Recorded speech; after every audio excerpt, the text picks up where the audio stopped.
Hello दोस्तों, स्वागत है आप सभी का मेरे यूट्यूब चैनल पर। दोस्तों, अगर आपके मन में ये सवाल उठता है कि मृत्यु के बाद क्या होता है, तो इस वीडियो को एंड तक ज़रूर देखिएगा। ये वीडियो सिर्फ आपके लिए है।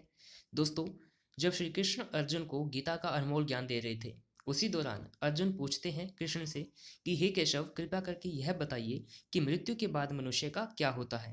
तब भगवान श्री कृष्ण अर्जुन को बताते हैं कि हे पार्थ, इस सृष्टि के प्राणियों को मृत्यु के पश्चात अपने अपने कर्मों के अनुसार पहले तो उन्हें दूसरे लोक यानी कि परलोक में जाकर कुछ समय व्यतीत करना पड़ता है, जिसके दौरान वो पिछले जन्मों में किए हुए पुण्य कर्मों अथवा पाप कर्मों का फल भोगते हैं।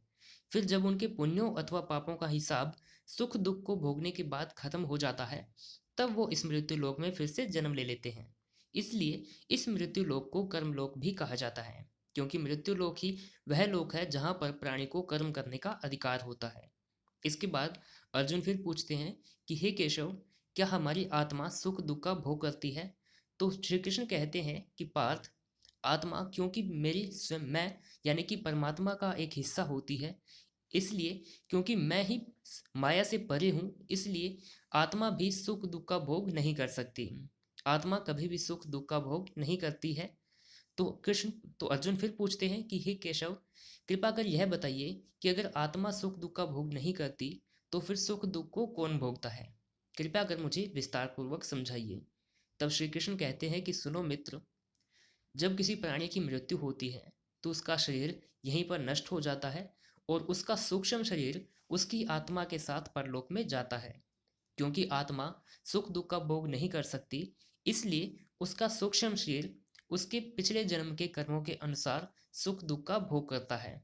जब उसके सुख दुख वहाँ का भोग पूरा हो जाता है, तब दोबारा से वो आत्मा के साथ धरती लोक पर यानी कि मृत्यु लोक में पुनर्जन्म ले लेता है।